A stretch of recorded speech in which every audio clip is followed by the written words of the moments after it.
Hello, everyone. Thank you so much for joining us today. If you could take your seats, we're just about to begin. We're going to show you a short video.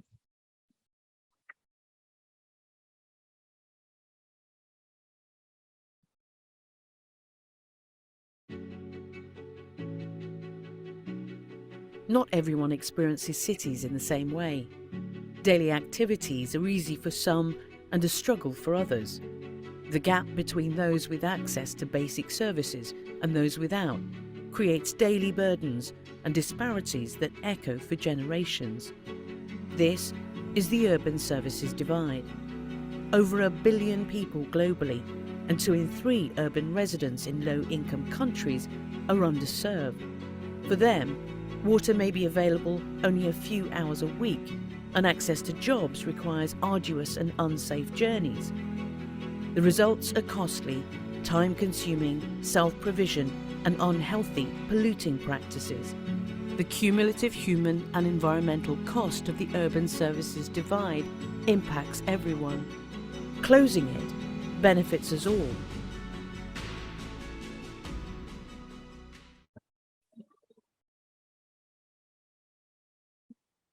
Hi, everyone.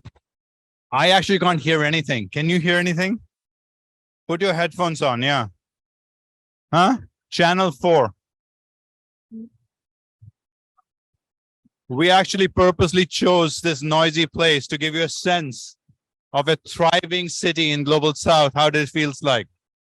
Feels like this.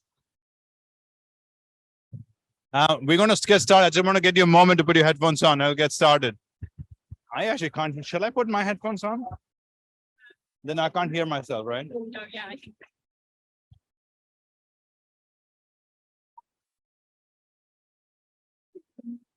Hi, everyone. We should get started. Thank you, everyone, for being here. My name is Ani Dasgupta. I'm the CEO and president of WRI. And the reason we've gathered here is one simple reason, is you can't get to 1.5 degree world without fixing cities all over the world. 75% of people live in cities today. More will live, 2.5 billion more people will live in cities. That's fact number one. Fact number two is 75% or more of greenhouse gas emissions take place because of activities in the cities. Not in the city itself, energy is produced somewhere else, but because of cities. But the third fact is actually more daunting from our research, is that in the Global South, 2 out of 3 citizens, actually I can't hear anything. You guys can hear what I'm saying? Okay, all right. In the Global South, our research showed 2 out of 3 citizens do not have the basic urban service they need to be a citizen in that city, which means what? They don't have water, they don't have transportation, they don't have school services that is needed. What does that mean? It means that family, that child is unable to actually take the benefit of being in a city.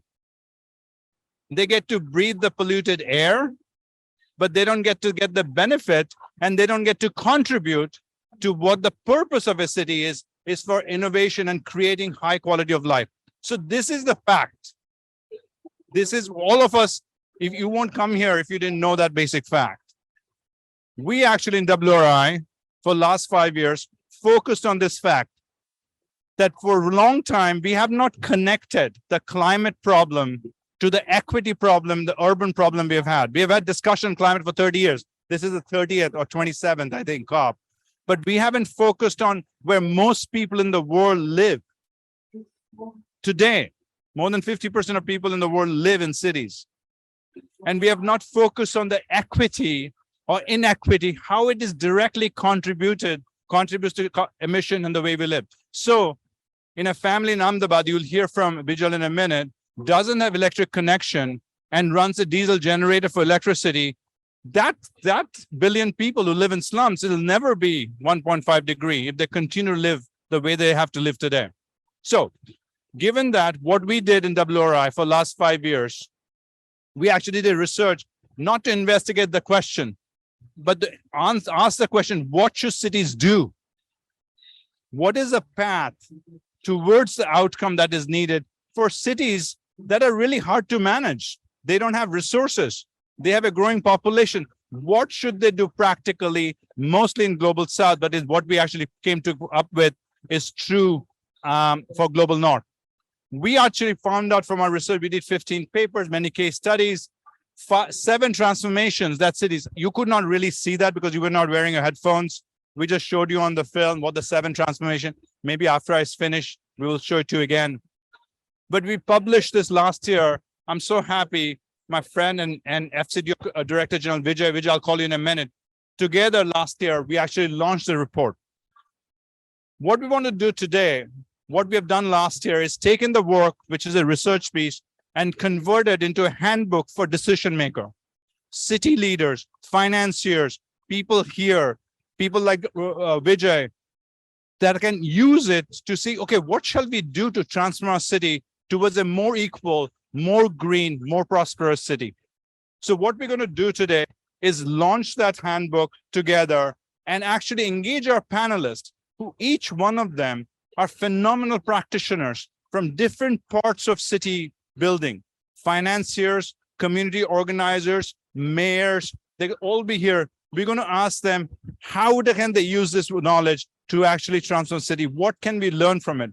We also have someone here in your panel. In a minute, you'll meet Carlos, who's been advising national leaders about how transformation. So we're going to ask him about the connection with national policy and local government. So that's our plan. Can I invite all our panelists here?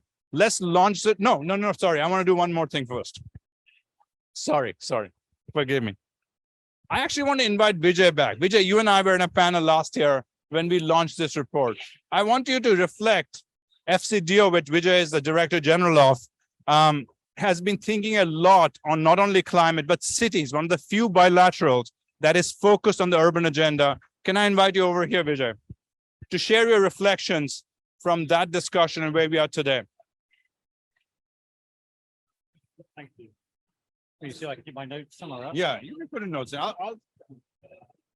Great. Now I can't hear myself at all, so I hope you can. That's something better. Good. Look, first of all, real pleasure to be here. This is really fundamental stuff because for all the reasons Annie said, you've got to transform cities. The one thing he didn't say, which I'd add, is we've been through a dreadful process during COVID, which has accelerated the inequities of cities, accelerated every inequity that we know of, every inequality. But we've learned a lot from that as well. And some cities are using that as a springboard to transform themselves. I'm really quite struck. What's happened in the last year has been cities proving that they can indeed transform themselves. And the thing I take most from the fantastic report, and it's worth reading in detail, it's a very easy read, I have to say, Annie, the number of brilliant examples of cities who have managed to actually transform themselves is absolutely fantastic. Several struck me, and a couple of themes that came out. One was you need the data, but now we're getting really good at data. You just need to know where you start from. Some areas you need a lot, some areas less. Self-provision of some basic services is the least efficient form of anyone running their life. We have to get more public provision, and it can be really cheap using the private sector, but absolutely crucial. And all of this contributes to a real lack of resilience. And in this world where we're talking about adaptation to climate change, building that resilience is going to be absolutely fundamental. So this I see as an absolutely core part of what we're all engaged on, which is climate adaptation and resilience. And it is absolutely fundamental. I'll just throw out very briefly one or two of the amazing examples in this. I think the data work going on in India, Brazil, and Rwanda, fantastic. I think a lot of European cities, frankly, can learn from that. London certainly can. The adaptation and urban planning, which I had the chance to go and see in Chennai about, 3 weeks ago. One of the best examples of the use of climate modeling for urban planning and almost all decision-making from where you put a school to your agriculture is in Chennai at the moment. And it's something to be blown away. I think that the guys, an amazing woman, Sangeeta Sahu, who did that, are coming to COP next week. Highly recommend learning from them. Many going on in African cities. The AAAP, which is African Adaptation Accelerator Partnership that we launched on Monday. Again, it's going to have a real focus on cities because in Africa, you really have to. And then finally, transport. I was living in Sao Paulo for a while, fixing that transport system. And I mean, the traffic jams here are nothing compared to Sao Paulo, I can guarantee that. But to fix that transport system is crucial. Moving to cycling, it wasn't that hard in Sao Paulo. The weather's nice. It's been a bit harder in London and Paris. But there again, we have to make those changes, and we are making those changes. And I can honestly say this for the first time in my life living in London, I don't need a car. I simply cycle everywhere, and I can, and safely. There's a real example, I think, of some adaptation, which I think every one of us in every city now needs to do. So thank you, Annie. Thank you to your team who wrote it. Thank you to all the people who were involved in that. I think there are lessons for every city in the world in this, and it's going to be very important to do. Thank you very much, Vijay. Let's launch this thing together. Let's go to the stage, Vijay. You stay here. You stay here. Come on. And can we ask all our panelists to come up? And then we'll get going.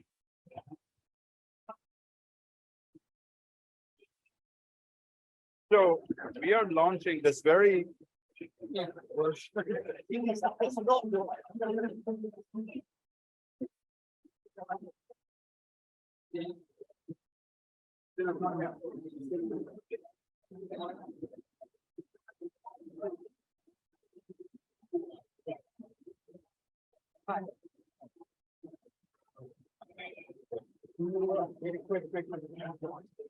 let me stand next to me. Good, good.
Hi, everyone. Okay, this worked.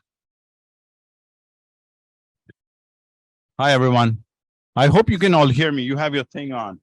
I want to get started. And it was very nice to have Vijay here because Vijay, and not only has lived in great cities in the world, but his FCDO actually is not on. Yeah, I can hear you. It's 4, number 4, Vijay. Yeah. All right. Talking about cities and inequity, I just want to make one point that is take a moment. A real legend in this area, Ila Bhatt, that visuals organized just recently passed away. I just wanted for a moment to remember her. I was very touched and actually shaped by her work. I went to college with her son here. So I want to take it that for 50 years, she has changed the landscape in India, created an institution. You're going to hear from Bijal. Bijal, you're the 3rd generation, I think, of leaders from the family. And she not only worked in Gujarat, but changed that landscape. So just want to take a moment to acknowledge what the contribution Ella had made all her life and inspired all of us. And we are glad, Bijal, you're here with us.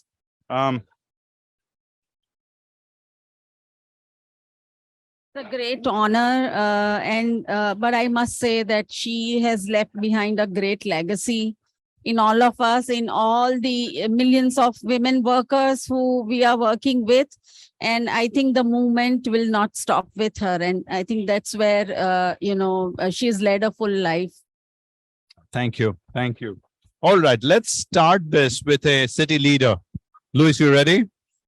All right. Luis Ronaldo Colosio is the mayor of Monterrey, Mexico. I can say one of the real progressive, real leader, I think, in this. Last year, Luis, you and I talked at the COP, and you declared climate emergency in Monterrey. You talked about that. And you recently hired a chief heat officer. I did. You did? Yes. Right.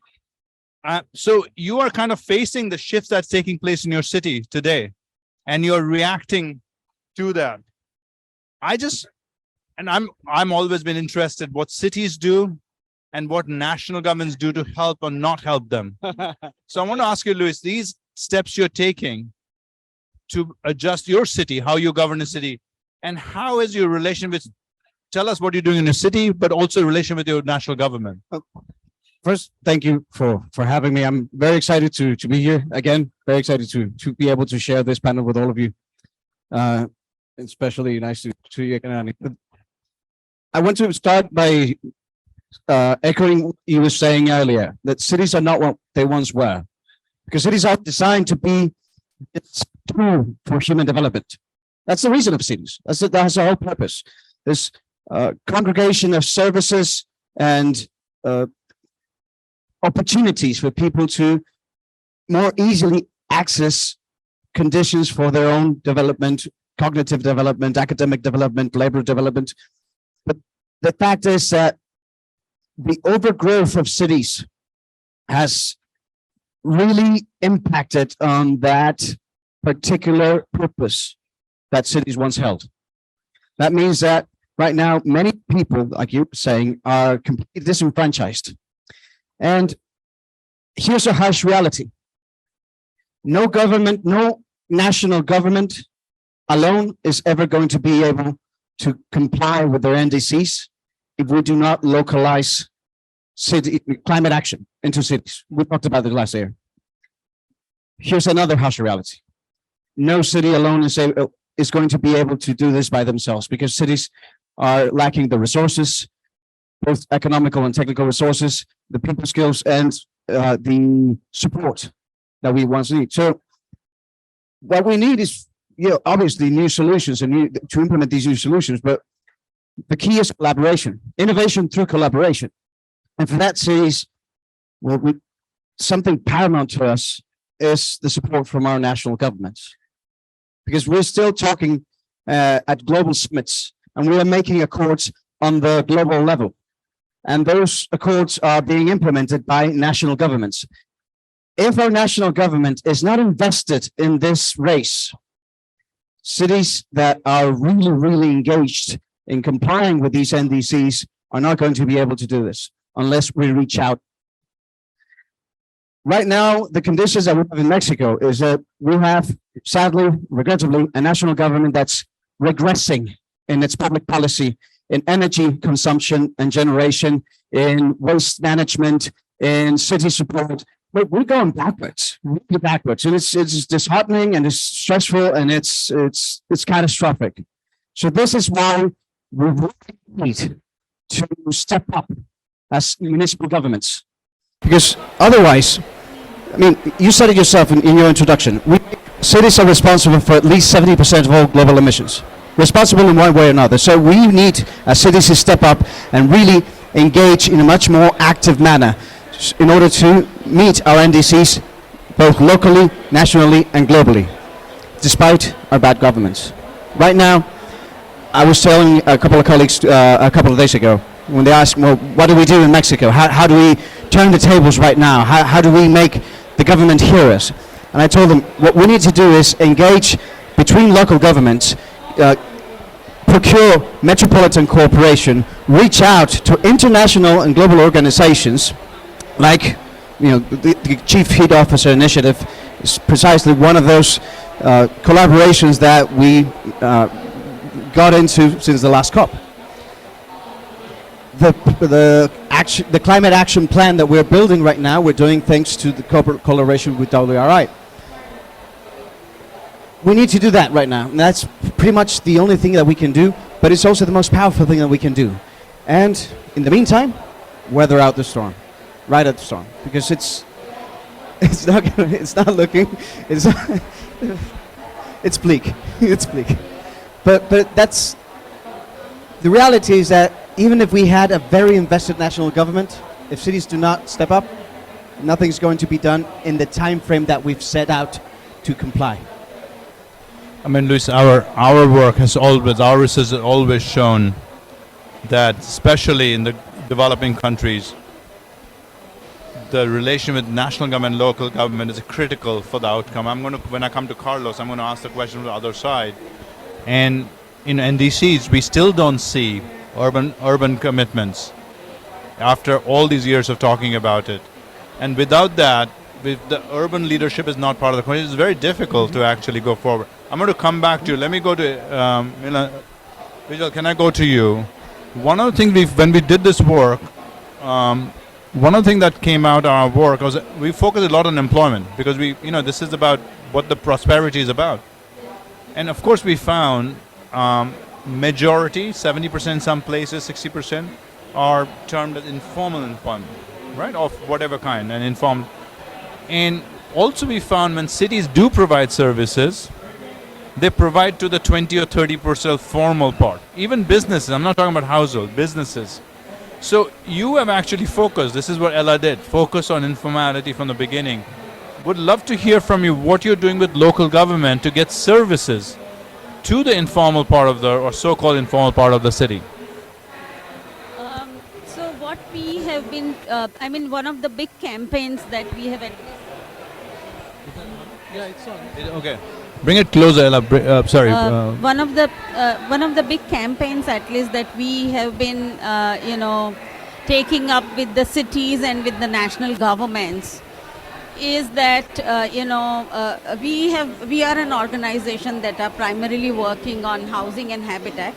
Is that how do you really de-link provisioning of household level water, toilets, and basic sanitation from land titles? So in our cities in India, if you are on informal settlements, which means you are an informal citizen, so they link the provisioning of services with the legal land status of the informal citizens. And so the biggest campaign that we started was that,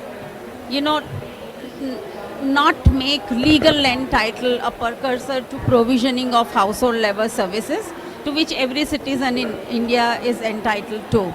And we developed tools for that. That was the first thing. And I think the housing, the habitat and the workspaces, so far as they were concerned, we tried and created women-led banks and women-led cooperatives which actually provided housing finance or workspace finance to housing which was on informal, to people which were having informal incomes as well as informal tenure.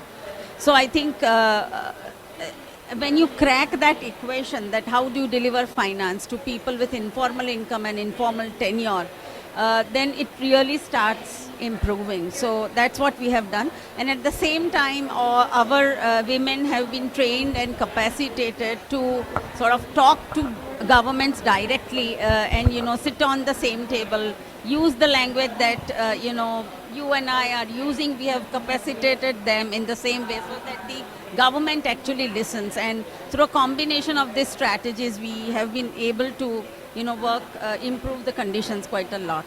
But Bijal, for the longest time, the narrative was that people who don't have tenure or title could not raise finances for their houses. So how did you solve that problem? So,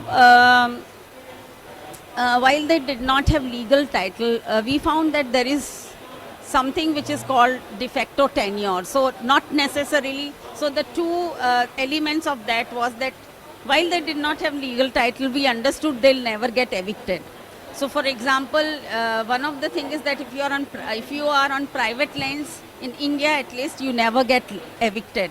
And now this is something which is very, very local. Every country probably it would be different. And then, sort of map their incomes by looking at alternative, income data sets, like probably how many assets you have, or, what are the kind of vehicles or you are owning. And also our organizational boards used to have women from these trades, and they knew the income. So for example, a construction worker would always know how much on an average a construction woman worker would earn. And they were the ones who would then clear or sanction the credit for these kind of housing. And that's how probably we could reach out to them, and that has been a successful model. That's fantastic innovation, though, that getting that finance there, Vijal. If I can move to you, Franny, just to build on the point actually Luis and Vijay was making, ultimately, our research found there's a huge service gap. And you don't have to be honest, if you can walk in the city, you don't have to do too much research to know that. The agenda is of infrastructure building at a vast amount of scale that is appropriate, financeable, and the financing hence is a big part of the issue, right? How you actually finance it. How do cities raise money? How do cities get money at scale, whether themselves on the market or from the other? My question to you, you work on a lot of this. How can we figure out a financing mechanism for this? Because ultimately this needs to be financed. It's just not happen on its own. But how do we finance it so we not only meet the needs, but also meet the climate goals and the equity goals that we're talking about? What are the innovation that you're saying that can actually change this architecture that we have in place? That's an excellent and very deep question, because to meet the financing requirements for just the basic day-to-day life and at the same time deal with the climate risks is actually increasing day by day. So the models that I have seen work, I'll start off with where my sister ended, which is how do you get financing for self-provision of services for last mile community in a way that is sustainable. So what works in that area? We found that right now we're experimenting with something that uses psychometric testing instead of asking for collateral. So you look at somebody, they don't have to have 3 years of audited accounts and so on. You give them a simple test, which is usually a game they can play on their device. Their device doesn't need to be smart, just a basic telephone. And from their answers, you get a basic level of responsibility, attitude towards risk, and you give them their first financing extension. They can then fix the roof of their house, bring a water tap, maybe get a solar panel, and so on. And then from their repayment behavior, you create a credit history, and after 3 years, they can now go to the bank. So that's one way where you go from I don't have collateral to I'm now in the banking system. And that has been proven, it works very well. The second category now is the neighborhood level, because you have neighborhood services like garbage collection, and in some cities water supply is a neighborhood rather than a city or municipal service. Things like safety and security, street lighting and so on. And there the model that works really well is a cooperative model, and I think Sewa has done really well in that area where you bring the community together. You can offer what we call condominial services for sewage. You can have clean water supply with every household paying, and that gives you then a model of collateralized risk that allows the community to get the services. Then you go to the next level now, where the municipality has to pay for transport, for large distance electricity, industrial parks and so on. Their municipalities have done really well with the bond markets, but not every municipality can go to the market. So how do you help those that are not rated, that have never borrowed to get there? And here there's some very interesting models where you take municipal assets, because municipalities own a lot of assets. They get revenues from parking fees, from user fees, taxes on land and so on. You aggregate that together into a collateralizable asset, and you go then to the market with that, because then the investors in that bond know they can be paid from traffic tickets and so on, which is a revenue stream that is generated. Then of course the final level now is linking a city to another city for intercity trade. There it has to unfortunately be done at the national level. Many solutions there, of course, the traditional public sector debt, working with borrowing from external banks, development finance institutions. But one example that I found really interesting is in Kenya, where the government put together all the municipalities, and by aggregating their assets made them an incredible opportunity to then go and raise a bond at the national level, but for municipalities, and then could provide the piped water, garbage collection at a large scale, electricity and all the other services. So this seems to work very well. But my last question would be with climate risks, because flooding is very difficult to repair. And there you probably need some of the innovations we are looking at, where you can combine concessional finance with commercial sources of finance, blend it together to offer an affordable rate to all types of neighborhoods. You can use models where you get compensation. For example, the cities are generating carbon dioxide, and the rural areas are generating food, and you can create very good markets between the food production side, which is carbon absorbing, and the city activity, which is carbon creating. And between the two, in addition to trading for food and other urban rural services, you can trade carbon. And I think this is a really exciting frontier for cities. I think your last example of this carbon trading between rural and hinterland and city, is very innovative. Where are these examples working? So they're working at a very rudimentary scale right now, but usually using intergovernmental transfers as the mechanism for clearing the trade, but they can be made much more formal as the voluntary carbon markets becomes more sophisticated. Because right now we really don't have a functioning carbon market, so it's done on a sort of bilateral or organized level rather than on a true market level. But I think when I observe in Africa right now how excited people are about the voluntary markets, this is something in the next 5 to 10 years I think will be quite an exciting way to raise money for that activity. That's Franny, that's something to think about. I didn't even know this kind of mechanism can work. Franny, I'm going to come back to you about private capital, but Carlos, one thing that is central to our, so when we were doing this research, our peer organization, C40, did another piece of work that looking at the relation with national government and local government. And they found, this is among the less than 140 cities, that 1/3 of the decisions cities can make themselves. 1/3 of the decision actually national government makes that impact cities directly. And about 1/3 of the decision they make together, or they have power to make together. So national government play an enormous role in Global South on cities. So as we hear from a mayor, a city practitioner, financier, you talk to national leaders all the time. Would love to hear, especially in Africa, what are you hearing from national leaders on the city agenda that actually goes towards a more equal, more just, and also a more productive city? Well, first I must congratulate WRI for this piece of work, because I think it distills a lot of the practical examples and lessons that we need to pursue the work with cities in a meaningful way. I think most of the national governments have contributed with their NDCs towards an aspirational agenda without necessarily seeing exactly what implications are in terms of implementation. And more importantly, counting that the financing will come somewhere from abroad. And this is obviously the result of the asymmetries that we are aware of. And I don't think we are going to address them in the short run, although, you know, they have justifications. So you need to find a much more convincing way of engaging in the debates about climate than just producing a document that is aspirational.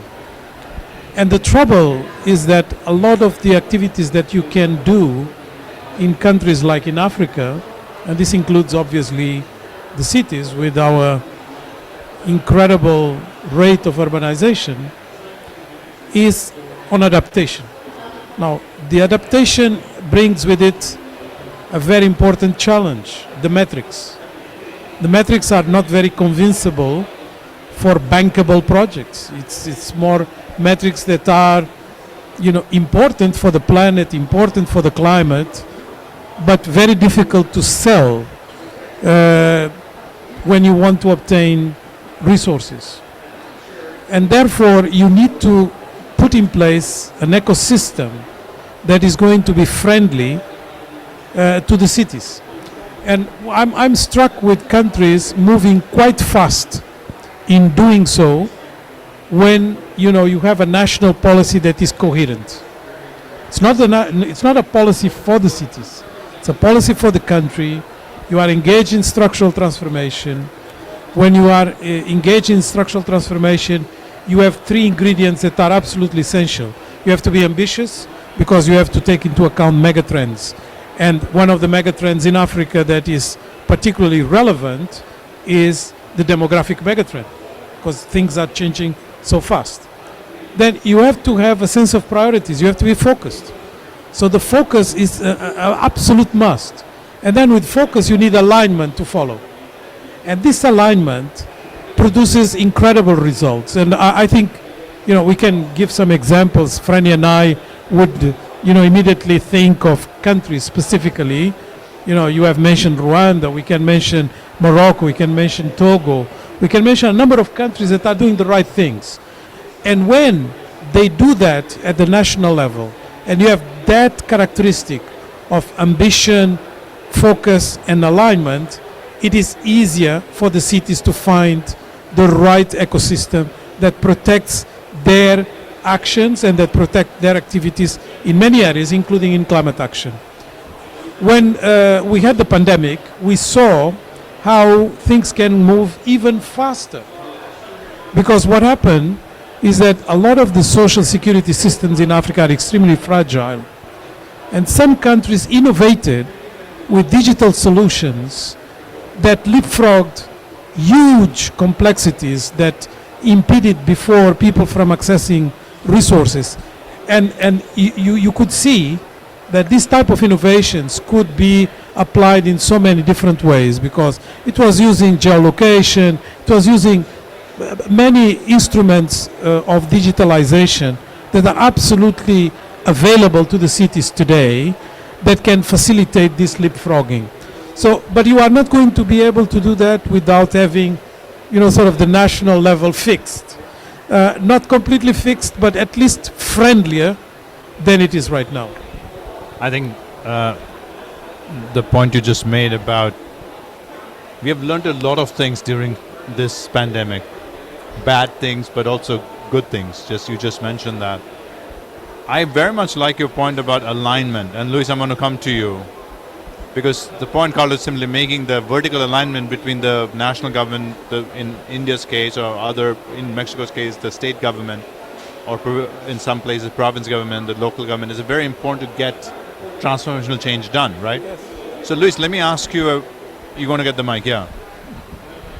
Carlos also talked about the more difficult issues, and this is what's been discussed here for the last few days, is actually adaptation, to raise private capital.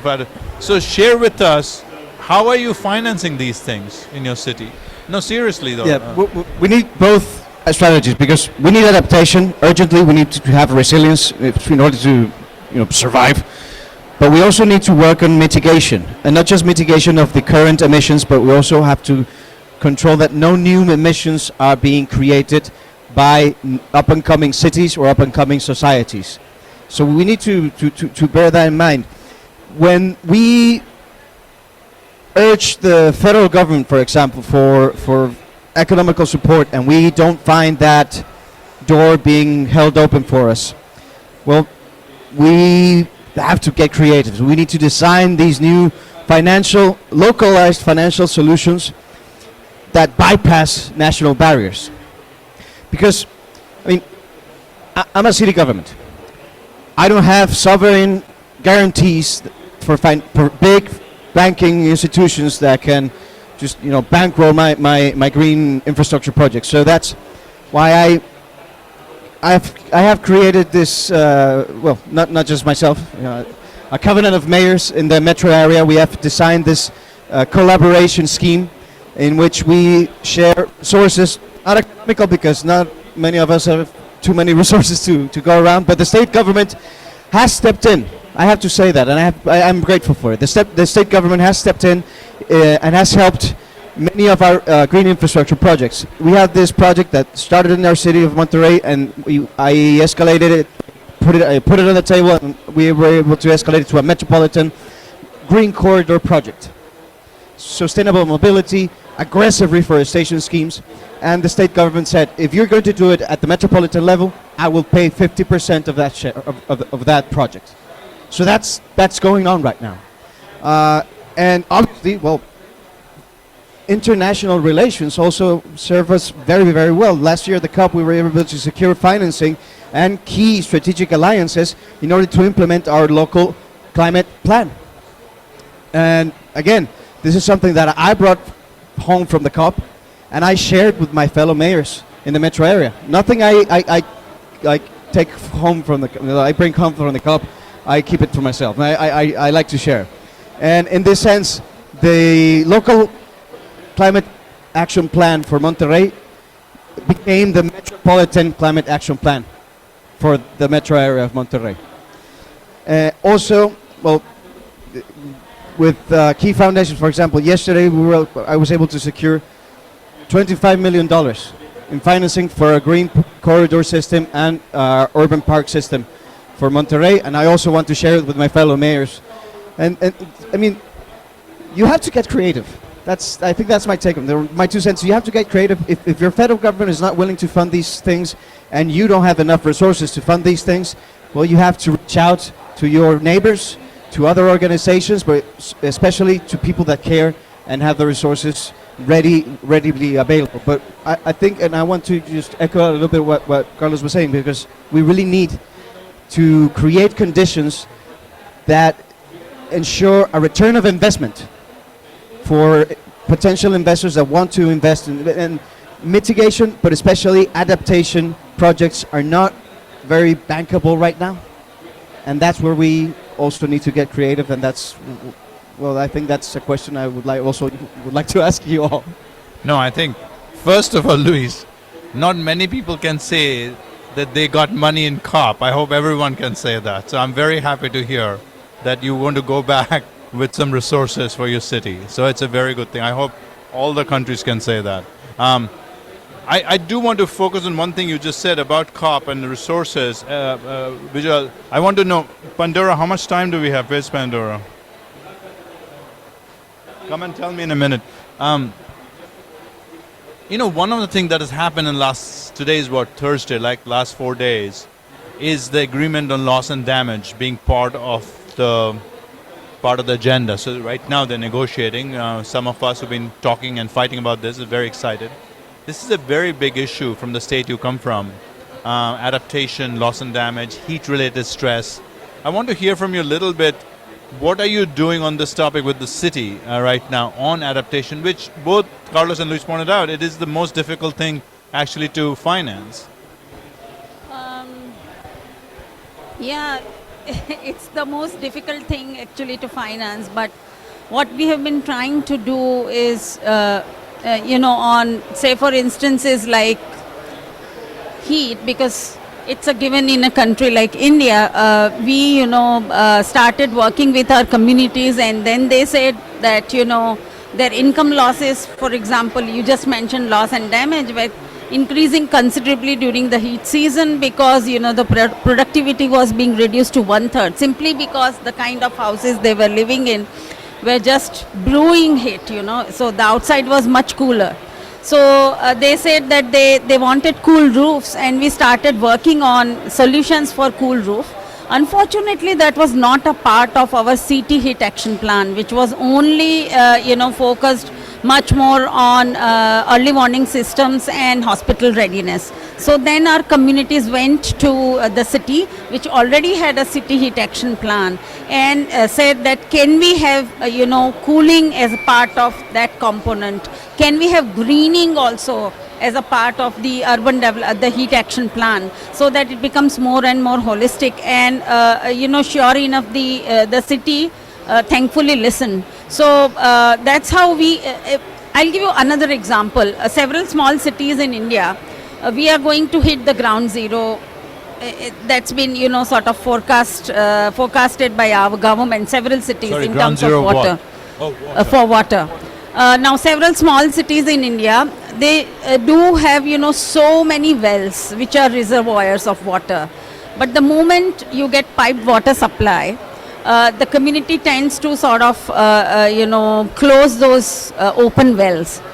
And so we have been working on how do you really get the communities to understand the cost-benefit analysis, really working out the numbers, so that while they do get the piped water supply, there is a people's will and also there is a political will from the councillors and mayors not to close down the wells. So both should coexist together.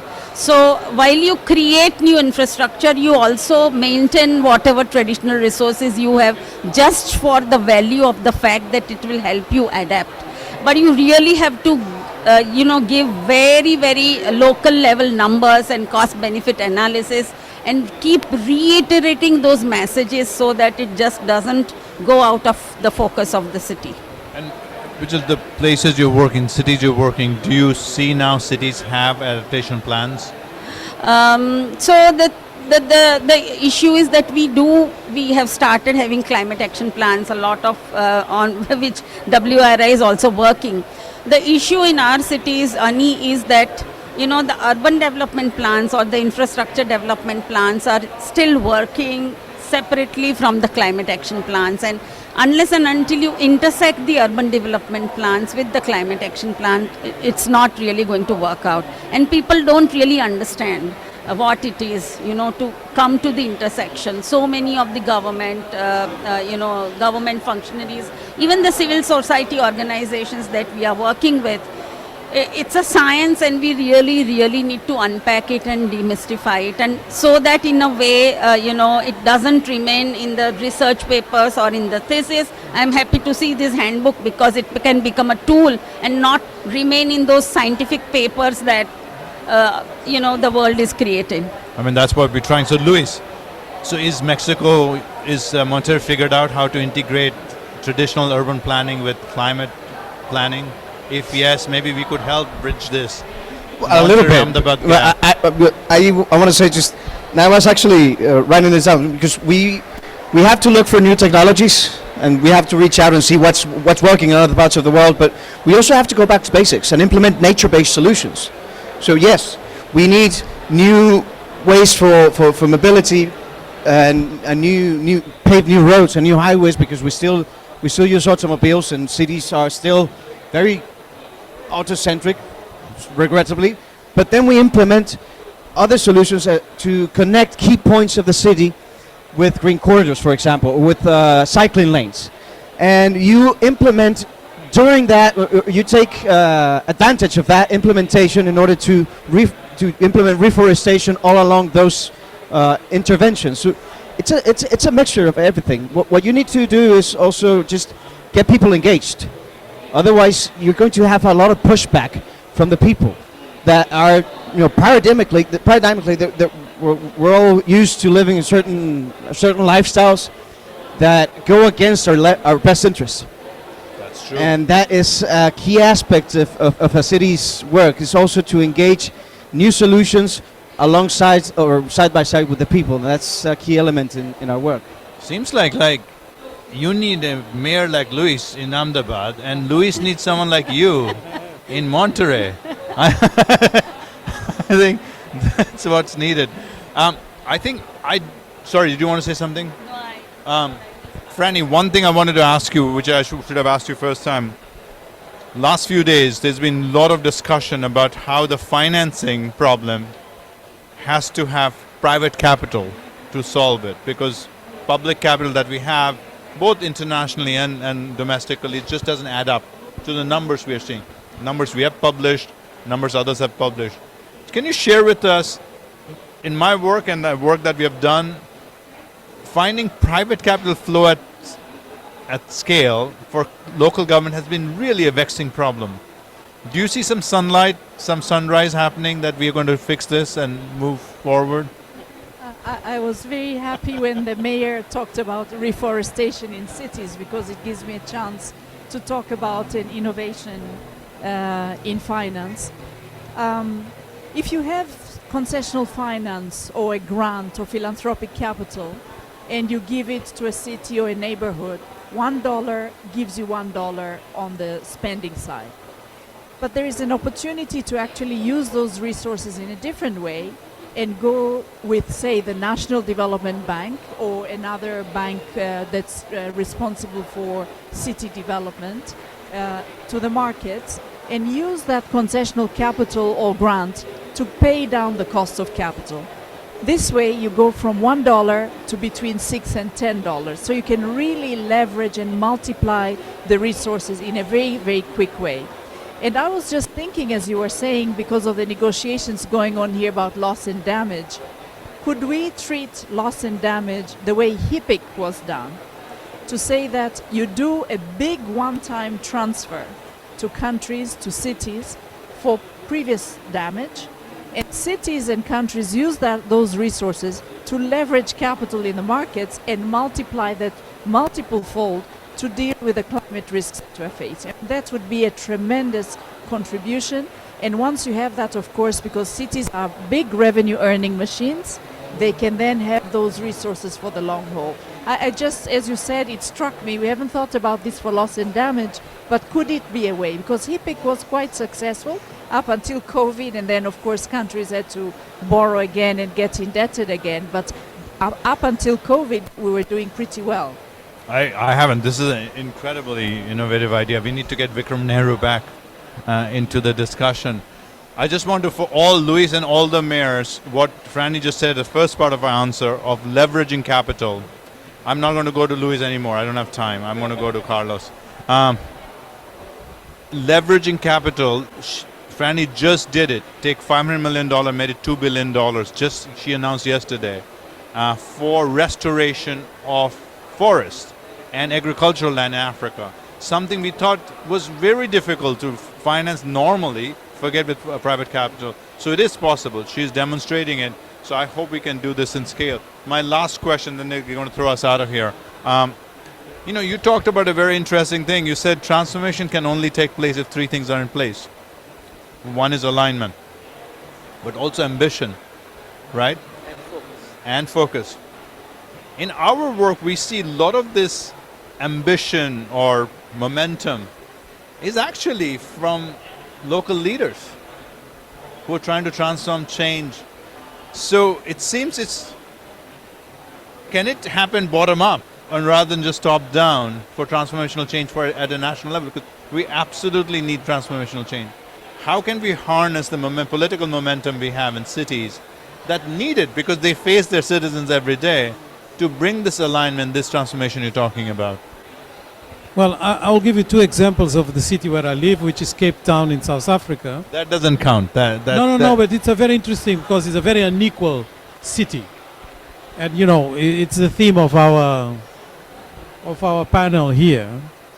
And what happened is that during the pandemic, there was literally an invasion of homeless settlements across the city center and the richer neighborhoods. And of course, normally what would have happened is that, you know, the city will just clean up. But because we were under emergency law, there was a provision that this could not be done. So you had a political impediment for the cleanup to be done. So the people settled. And then what happened next was quite phenomenal. You had a lot of civic movements that were created to feed, protect these settlements by richer people in these neighborhoods. And now the pandemic is over, the emergency law is no longer there, the city cannot move these people out because of the civic pressure. So for the first time, there is a special budget vote that has been created to actually deal with the issue. That was before just out of the sight, no problem. I think it's quite interesting. Another example is what happened with the water. You remember they were in a water crisis, about to go without water. So day zero was declared. And a communication system was put in place to convince people without rationing to actually reduce their consumption of water. So a couple of things that address the equity issue were immediately put up front. First, in the poor, informal settlements and neighborhoods, water becomes free and without any restriction because it was actually a sanitary issue. Whereas the others, that are privileged and have their gardens and have their tennis courts and I don't know what, had to pay 5-6 times more for the water, and depending on the consumption levels, this increased to unsustainable bills. And this idea of the day zero was so graphic that people start reducing the water consumption to such an extent day zero never arrived, because it kept being pushed. Oh, we have just gained 10 days, another 5, another 2. And then people were just following that as if it was in their bathroom. So at the end of the day, you have a city of 5 million people that is today consuming half the water it used to consume. It never went back to the levels of consumption of before. So you can see that it is possible to have the bottom-up approaches because of the way you frame the issue. These are 2 examples that I think are quite powerful. I'm sure there are plenty in other cities, but this is what I lived myself. No, those are fantastic examples. Louis, you wanted to have a last word. Go ahead. No, it's just something that really resonated with me, because I actually talked to the mayor of Cape Town recently, because also Monterrey just is barely coming out of a horrible drought, worse than the last 40 to 50 years, and we're actually implementing the same things. So it's not dissimilar, the problems we're facing as cities all around the globe. Climate change is affecting all of us in the same ways. I mean, and it's hitting the same way the most disenfranchised people within the city, which are the less privileged. And that's what we need to focus on. So, thank you for that comment, Carlos. Thank you, everyone. Before we wrap this up, I want to do 2 things. First, in front of me is Gino Van Biggen. Gino has made sure, he heads Equitable, had made sure that city conversation of local government issues on climate takes place in COP everywhere. If we didn't have all this money to have this, we wouldn't be doing this. No, I'm kidding. But Gino, thank you for hosting us, and thank you for giving the space to have this conversation. The second thing, see how appreciative we are of you, Gino? Second thing, can you show the video again so that you remember the 7 transformation, and then you take the booklet with you and read every word, and everyone you meet, you talk about how to change cities the way they just talked about it. So let's see, and put your headphones on, otherwise you can't listen to hear anything.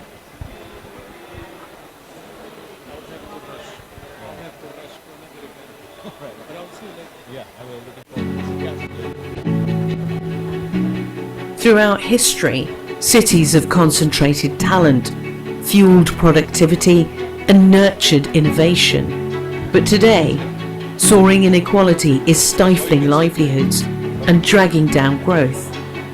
The World Resources Report Towards a More Equal City finds 7 transformations are needed to change course. Reimagine how core services are provided by prioritising the vulnerable and partnering with alternative providers.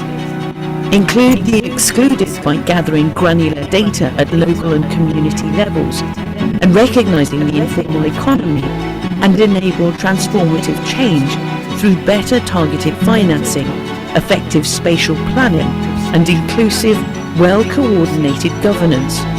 These 7 transformations for cities are key to a more equal, more prosperous, more sustainable world.